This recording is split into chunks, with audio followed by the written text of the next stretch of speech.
Welcome to Men, Sex, and Tantra. Discover what your parents, porn, and religion never taught you about being a man and having extraordinary sex.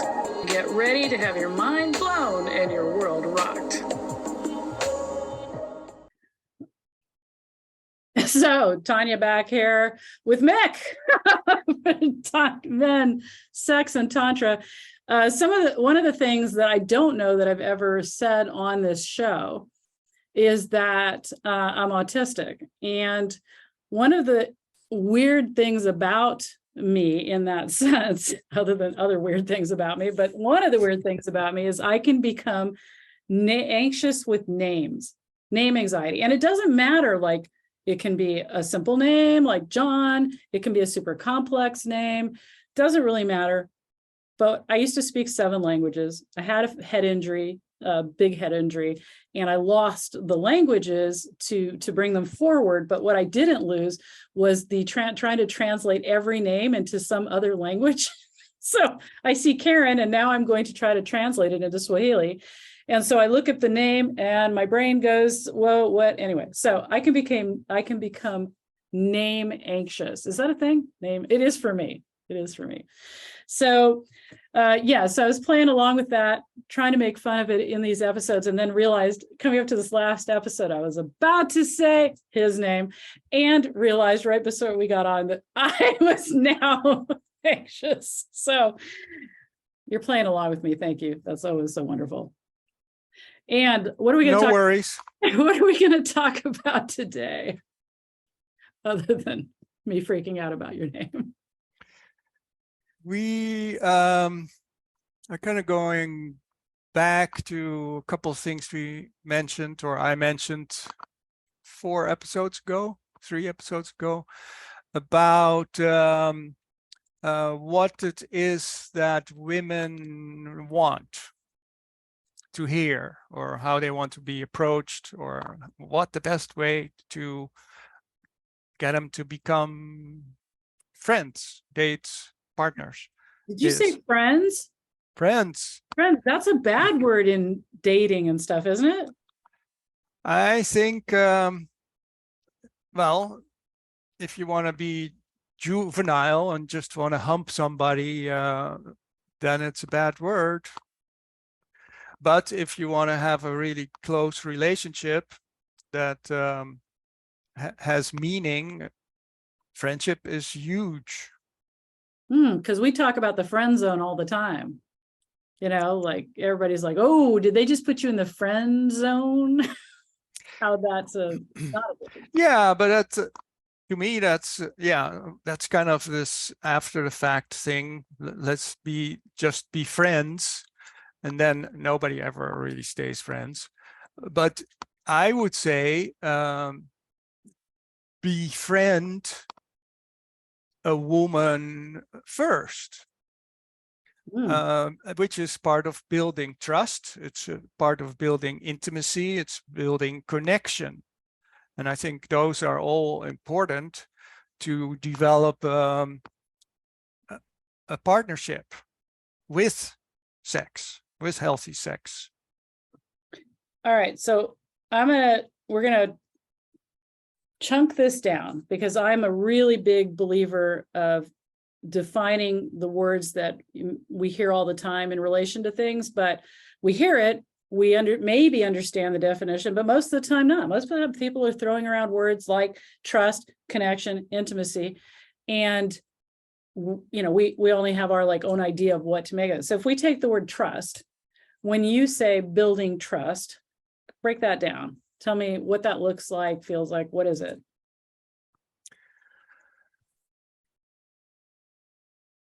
What it is that the other person doesn't have trepidations and sees you as a person they want to hang out with, and don't have to have their guard up as high as they otherwise would. It's always good to have a little bit of a guard up, you know, but that is, I think, in the finding a partner scene, that is how I would define trust. the other person, the woman says, hey, there's Bill. He's cool, you know, I like him, you know, he's honest, he's straightforward, he's funny. No, let's invite him over. He's a cool guy. Yeah, so I look at trust as a woman, like, what do I trust? What makes me feel like somebody's trustworthy, a man's trustworthy, is even some minor things like consistency. Is his mood all over the place? Like he's acting one way one time and acting totally radically different the other time, right? That consistency doesn't feel trustworthy to me. Accountability. If he says he's going to do something, does he do it? If I can't trust that he's going to show up or do that type of thing, then I'm managing that. So that's not relaxing, right? How does he treat other people? That's a big one. You know, you're out doing something. How does he treat the wait staff? How does he treat normal people? Just in general, because how he's treating all these people is pretty well a reflection, I think, of how he might treat me in the long run. So by viewing all these things, and then the imperceptible things, like if he's really anxious, then I feel anxious and I'm wondering why he's anxious, my alert's going to be on. So trust for me is when my alert system gets to relax because I'm seeing these consistencies and congruencies and safety things. He's a kind person to people. You know, if I see somebody go off on something that seems pretty minor, I'm not, you know, I'm having a little of a problem now, because that's like, when is that going to happen to me type of thing. So that's how I look at that trust piece. And then yeah, that's a good, that is all really helpful and valid. It is I think we're talking about levels of trust. Yeah. And you're very right to point to these aspects, which are basic levels of trust. Yeah. Right. Well, if you can't have that, like, absolutely. Yeah. Like you can't build on it. But I think, and the problem there is if you find that women aren't trusting you, it's probably because you don't have self-trust. And self-trust is one of the things that I work on a lot when I coach in, is the lack of personal self-trust that a lot of people have. So then you use the next word was connection. And this word right here is a word that women use towards men all the time. I just need connection. I just need to be connected. I just like it. And the men are like, we're here. I'm looking at you. Like I'm here in the same, like I'm over here playing my video game and you're just sitting there on the book. We're in the same room. What is connection? What? Break it down. Let's get into that. Well, why not ask the woman what it is she would want as far as connection? That would be my major tip. and then do it as best as you can. And also say, oh, that sounds great. So you really appreciate having dinners together where we both cook. All right. I would love to do that for you, with you. But I am not really into cooking. How about we trade off? You know, I really like hiking, and so maybe one weekend we can go on a hike, and next weekend we're gonna cook together. So, and that already builds trust because it's clear communication, and then you need to stick to it. There you go. Yeah, clear communication. Put that in your trust box. Okay. Yeah. Connection would be, I would say, being present to her, looking her in the eyes, getting up from where you're sitting, go and sit next to her or close by, open body language, listen to what she has to say, not from a submissive kind of point, practice that communication and say, okay, I hear you're worried about your sister, but I can't really do much about it right now. Do you mind if we change the topic now? You can say things in a really kind way. It's not submissiveness, but then still she feels that connection. And if you have enough feminine qualities in you, you also feel it. So it is about acknowledging the other, about the other feeling that she is receiving your full attention. That I think would be the basics of connection, and vice versa. Yeah, connection. And that's a two-way street. Yeah, and I think when you said the first part you started with was, ask. I think that's one of the sometimes failings of men in relationship is they're non-wanting to, like, feeling like we're telling men they need to know everything already. If they're the man or they're the right man, whatever, they know how to kiss, how to make love to us, how to do everything. They just know it without us saying a word. And that's hurting both parties in a relationship. So that ask, what does connection mean?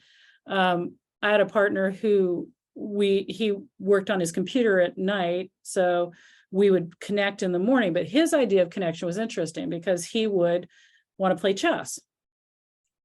And so I would come out of the bedroom and he'd have tea and the chessboard set up, right? Which I was like, oh, okay. He wants to connect. This is great. Okay, I know that's what he's doing there. So I would go, even if I didn't necessarily want to play, I love playing chess, but if I didn't want to play that morning, I would still take the bid. That's a bid, right? Somebody's showing up with something. But the interesting point in that was that he actually made the assumption, because I did it, we didn't have that conversation about what does connect mean to me? That playing chess is an intellectual experience for me. And an intellectual experience for me that was happening. The first interaction with us didn't work for me, like having some different connection first. So first thing in the morning, connecting with him on an intellectual level or connecting with the chessboard on an intellectual level wasn't really connection, but he felt connected. So having that deeper conversation about what does that feel like, or what does that look like? How do I like to connect? What feels connected to me is important, because I think all of us are different. It goes without saying. Yeah, and I also think connection can be a code word. So it's a good thing you bring it up. If a woman says, I want connection, indeed ask, but maybe what she is saying is, I want to feel loved, protected. I want to be able to share my thoughts and hear yours. And if she doesn't, that's a topic for communication, because she should just as well. Yeah. So yeah, gently ask what she means. Don't go, what do you mean? But and practice asking, how can you say more? Yeah, I think you said that. Tell me more. Tell me more. Yeah. Tell me more, gentlemen. What is it that you really need? Yeah. If you remember, tell me more, you can use it in all circumstances. But frequently, women don't even really know what they need. They'll say words like intimacy, connection, trust, but they've never broken it down for themselves either. So they're giving you some word that neither one has agreed upon what the definition of that word means. And so that communication of what it means is important. For me, like connection, one of my favorite things that makes me feel connected, and it's so silly, is if I'm walking with my man and he puts his hand at my waist to guide me, or just has his hand like that kind of thing right there. So simple, makes me feel really connected and cared for. And it's so simple. And so sometimes I think we look at these words, trust, connection, and they look so big, or like we'll never be able to accomplish them. but it's because we haven't examined them. We haven't examined what it really means. It might not be like you have connect. She's saying connection, and you think, oh, she wants this whole big romantic, dinner where we go out and it's date night and stuff. She may not be saying that. She may be saying, I need you in the morning when we get up to actually take a moment with me and hold me before we start our day. So there's different types of connection, right? Intellectual connection, physical connection, intimate connection. And it's worth, if you're in a relationship, it's worth both of you grabbing a piece of paper and writing down connection, and then writing down what that means to you in different categories and sharing that list. But you at least should know your own language of connection, how you feel connected. Yeah, which of course ties right into love languages. Yeah, absolutely. And then, so connection, okay, now we know that trust and connection if you don't define them, they could be many different things. You could be making assumptions from your last relationship, or not even realizing what's happening, thinking you're connecting and you're not. Here's the big word, though. This is the word that I feel like blows up. It's the big word that blows up and creates so much chaos in relationships. That word is, you know it? Intimacy. Football. Yeah, football. That's it. That's it. Remind me. Yeah, intimacy. Intimacy. Intimacy. Yeah. Oh my gosh, we use intimacy as a euphemism. We use intimacy like as a pithy spiritual intimacy. We have all of these things we're using this word. And when I ask women or men, what is intimacy? The guy is like, well, I gave her flowers before we had sex. She keeps saying she wants more intimacy. Like, I'm clueless. What does it mean? So intimacy, break it down. I want to tell a little story here. I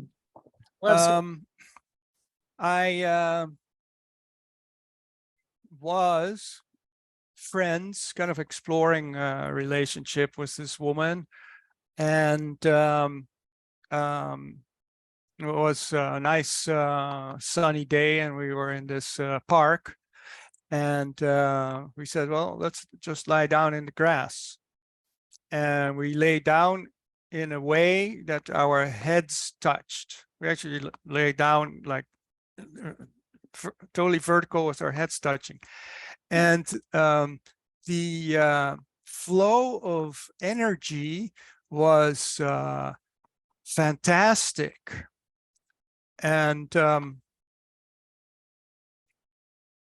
then we got up and I said, wow, this was more intimate than sex. And she goes, well, you probably never had good sex then. Oh.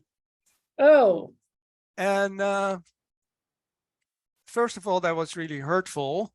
And secondly, it was like, I don't think you get it.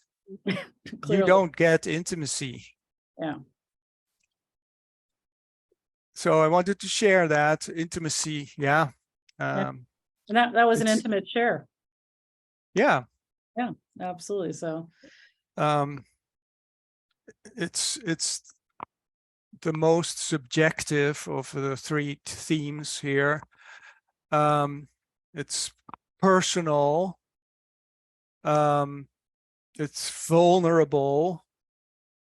So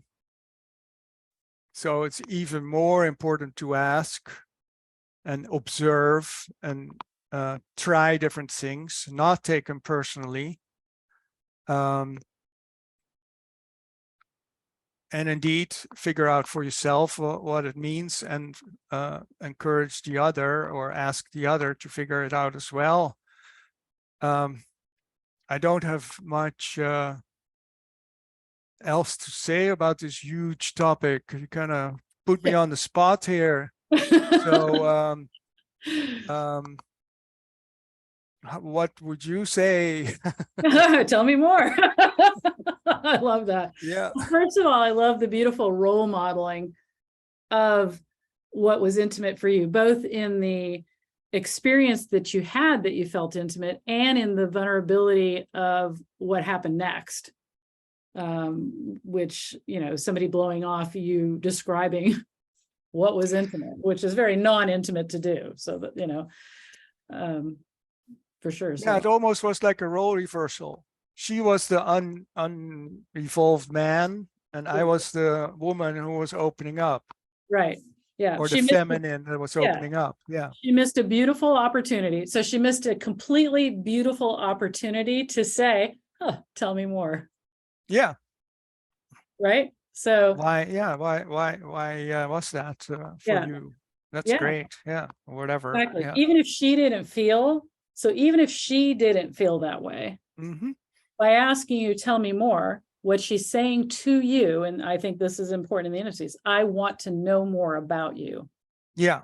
I care enough to want to explore what you feel and what you're thinking and what's important to you and things like that. And so to me, intimacy, let's just all promise right now to not use intimacy as a euphemism for sex or a substitute for sex, because they're completely different. You can be intimate, as what you just showed us, without taking your clothes off, without being sexual. You can be intimate with your friends, your family.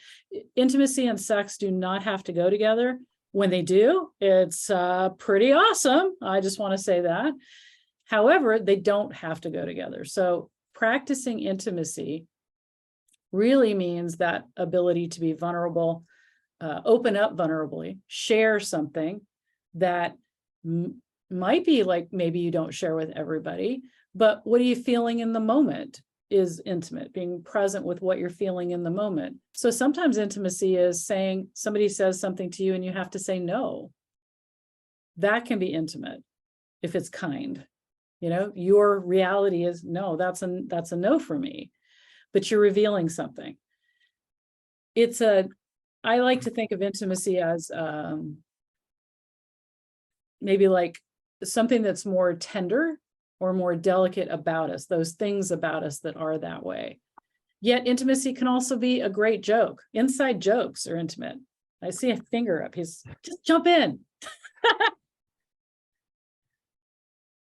Yes, to what you're saying. And I think another really important aspect is ideally knowing that it is being received. So making it a two-person tango. Yeah. I think that's important. Well, and I'm glad you brought that up, because I've heard from a lot of men and women that they don't want to be vulnerable and intimate unless the other person is. And here's what I say: ideally, in a beautiful connection, friendship, whatever it is, because my daughter and I are intimate. We have inside jokes. We have a way of being with each other that's really vulnerable. And ideally, it's a back and forth, and it doesn't always work that way. Sometimes you got to role model it. Sometimes you have to be the one willing to be intimate and throw that out there and see what's received. Of course, if you're volleyed back like this person did to you, we roll back to the trust. That's not somebody that's trustworthy. They just like. But receiving can also be, I have listened to you. I honor what you're saying, but you need to help me because this is not easy for me. Tell me more. No, I know. Tell me more is like that great line. Absolutely. Yeah. That's also intimate. You don't have to like immediately get and do everything perfectly. That's nonsense. Yeah. You can gently say, you can receive the message, and if you don't have the hell know what she's talking about, just kindly, compassionately ask and say, okay, help me here. Yeah. So it's definitely a way of listening. So intimacy is a way of listening. It's a way of receiving. It's a way of expressing. And it is definitely something that unless your family has raised you intimately, you may not understand what it even means or how to be or how to do that. So it's a practice. It's for most adults, being intimate is something they have to learn how to do. Unless it was role modeled, it's something that is scary for most people. So that's why we like to kind of push it away and things like that. But once again, intimacy doesn't have to be really complicated, but it's kind of finding out, like, what are intimate acts for me? You actually asked me a question the other day that I found very intimate because it really broke me open. So like it made me feel vulnerable when you asked it, which felt very intimate, right? And so that question was, how do I communicate with you with the autism thing? And how do you like to be communicated? What do I need to know about communication with you to be successful? That's really intimate. That's a question that goes to the heart of me and your expression of wanting to honor that and know that and understand that. So that right there is also a great expression of intimacy that people don't think. How do I ask a deeper question? Tell me more is a great example of an intimate question. When you see somebody struggling or somebody wanting to express something and maybe they've started and then they close off and you see their body language close off and they're not sure what to do. They're struggling with being open. Tell me more with open body language allows them to step into that. So I think hopefully that's breaking intimacy down more. Here's the weird thing though. So most women feel more intimate with somebody that is listening to them. And especially if the woman gets to be emotional and go deep with her emotions and like, oh my gosh. And typically most men on the receiving end of that feel a little bit shocked and overwhelmed by all of that emotional expression and stuff. So the woman wants to make love to the man now because she's feeling so open and intimate. Oh, this is so great. And he's like, oh, yo, I need space. Typically that's when men need like, whoa, that was like, okay, that was a lot for me. And I need to take some space. I don't know why you want to have sex now. So that's something that couples can get into. And the intimate thing then is to realize that both of you are in an emotional state, though not the same one. And so how do you make that more intimate is by expressing each of you where you are in that state and by honoring where you are in that state, by not being personally offended, rejected, or so part of intimacy is also safety. Yeah, and I want to emphasize again to the men that are listening, this is not just softy talk. It is true integrity, holding that feminine. And then with your partner, with your woman, you close that off gently to mutual satisfaction, either with sex or without, or especially with good communication. And then you go and coach your junior league, whatever it is, team, soccer team, and you step into your masculine and say, hey, we're going to do this. We're going to do 20 push-ups and we're going to like run and we're going to beat that team next week. It's fine. That's what maturity is about, you know, but that you make the conscious choice. Now I'm in this feminine or in this role or totally open. And now I'm in this other role where I need to get this project done. I need to focus. I'm going to coach this team and bring the best out of them. So that's fine, but that's what maturity is about. So that's what the whole new man is about, to recognize that in himself and to be able to hold multiple complexities of character is fine. I love that. Yes, complexities of character. We are full humans. We do have all of these things innately within us. The intimacy, being trustworthy, the ability to connect, the ability to drive a project forward, all of it. And if you've listened, and hopefully, I don't know where you came in as far as you men listening to this. I know I have a lot of women listening to this too. if you look at the last 4 episodes, or take these 4 episodes, the common theme here is the complexity of people and how to actually intertwine all of these things: the maturity, intimacy, trust, integrity, masculine, feminine.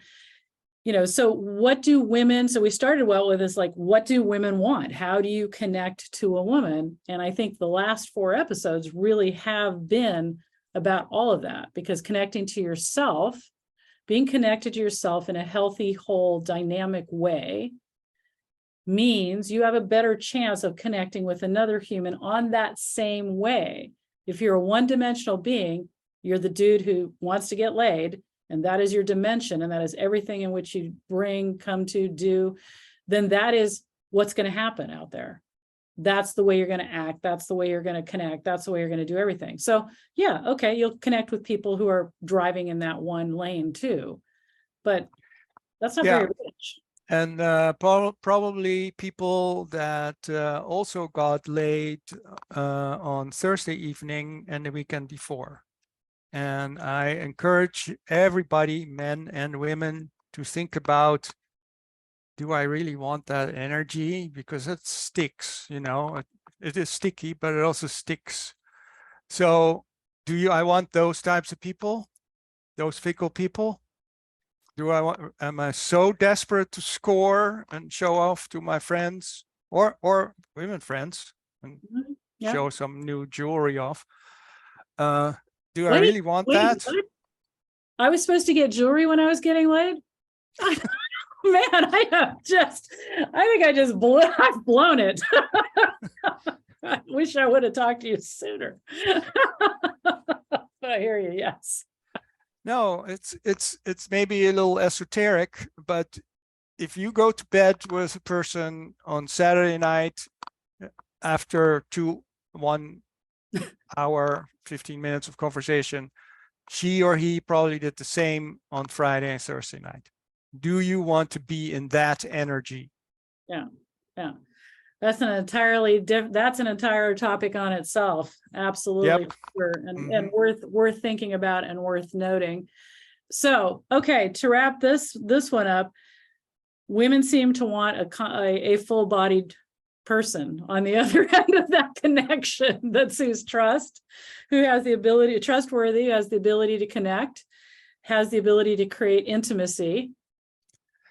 And who has the ability at the right time, at the right moment, in the right situation, totally step into his masculinity. But from a place of knowing himself and knowing the situation and knowing her. Yeah, that way you just never have to be confused. Is there a time to lean in to show interest? Is there a time to lean in to show friendship? But one of the things that I love that you said here is that it just doesn't seem very popular in the States, is the whole idea of building that friendship, building that connection, building that intimacy, that foundation that you want to build is a way of knowing, not guessing, not assuming, not wondering, but actually knowing who this other person is. Coming along on this dance together means that you're never really going to be too miss the mark. Oh, I thought we were just talking about that. Oh, no. Yeah. So it's okay to build a friendship in a mature relationship. Thank you for that. And yeah, so what do you want to say? What's your final word here to these listeners out there that from all over the world that are like, tell me more? Well, how would you wrap up this experience? Practice stepping into the shoes of the other person, and practice sensing what it is they're thinking, what it is they're feeling, and learn from that. Yeah, I think that I don't need to tag on to that because I love that. And I think that's if you roll that way, out in nature, same thing. When you step into nature, put yourself in nature's shoes. What's happening out there? Put your feet barefoot on the ground, actually. But what's happening out there tells us a lot about what's happening inside. I always find if you're ever confused about like life, purpose, things, step outside and see the interaction in nature, and it's very clarifying. That would be my spiritual moment of the day that I would probably have to break down, because what the hell did you just say, Tanya? Step outside barefoot on the ground, create some connection with the earth and nature, help you create that connection inside, which helps you step in other people's Pradas, Milanos. I mean, you know, Yeah, Italian. By the way, I only used to wear Italian leather shoes. Just that was kind of exaggerating there. with my 150 pairs of shoes I used to have, now down to one. So, all right, we are going to drop your link about how somebody can get a hold of you. I'm going to be dropping this in the episodes. And if somebody wanted to reach out to you to do something, what would it be they'd be doing with you? Well, we can certainly talk more about the topics we have been talking about. What I also work on is to put humanity or people in a bigger context. How they, I think so many people are now stressed out, even if they don't know it themselves. It's almost as if time is speeding up, especially after COVID. And what I do is I offer skills for the new normal, except that it's not really normal. But I think we need new skills to thrive in this world that is pretty chaotic in many ways, with well, you name it, war, whatever. So that's what I do. I help people get over that that stress and potential anxiety, so they can de-stress, calm down, be confident, have that self-trust in their relationships, in their families, and in their work, in life. Yeah, absolutely. And I know that you have many tools in your toolbox for doing that. And that one of the best strategies is actually being able to meet people where they are in this continuum of what it is, whether that's anxiety. There's a couple of things that I had talked about, like eco-anxiety and grief. Like if you're somebody who's also grieving, like what's going on with the planet and how do I help? I know that you're a great resource for that. As well as people want to have impact now, especially younger people. They don't just want to go for they want meaningful jobs. Gen Z is not putting up with the bullshit from 20 years ago. So I know, it's changing. Yeah. I know you can strategize with that. And the other thing that I want everybody to know is that if you want a super awesome shamanic journey. Shamanic journeying. I did study with a shaman. I don't do any of the rituals, respectfully leaving that up to the more indigenous people. But I have found shamanic journeying, which I do online, safe, is the absolute fastest way to get a sense of a bigger reality that's out there, which is another type of trust, to know that there is something, God, the universe, that has your back, is just super helpful. That it's not just this one me against the world. You're not alone. You're not alone. Find your support. And you can often get a question, especially around purpose or what it is you need to be working on out of these shamanic journeys. And I studied that a long time, and I just found it super practical. It usually takes 1 or 2 sessions, online, safe, fast, no drugs, no plants, no mushrooms. Yeah, Yep. absolutely loved mine. In fact, I loved mine so much. I'm gonna go get here coming up in the next hour and a half. I'm gonna go get my whale friend tattooed on my body. So that's Yeah, she's oh talking about power animals, yeah. and they're basically guardian angels, to bring it back to a little more conservative framework, that show up as animals. And since shamanic journeying is 30,000 years old, practiced all over the world, yeah, these animals seem to work, and they're actually guardian angels, that you can have contact with.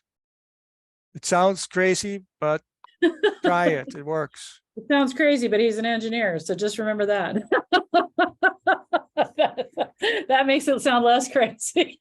The engineering part is, well, this was a great way of being. So what are you going to do about it? Which is the feminine and the masculine. Yeah, it's Again, beautiful. yeah. And I think shamanic journeying actually embodies so much of both of that. Well, thank you. It's been delightful. Now that we've created a situation where I'm scared of your name, I'm sure. You can call me anything you like. How's that? You're so sweet. So sweet. So thanks. Thank you. Yeah, appreciate you being on here. And gentlemen, I hope you like, if you have questions, something was left unsaid, you can always drop an email, and you can, contact either one of us for more information on this. And I hope you enjoyed this. I know that it, we keep bringing up like different people with different topics, maybe even the same topic said in a different way.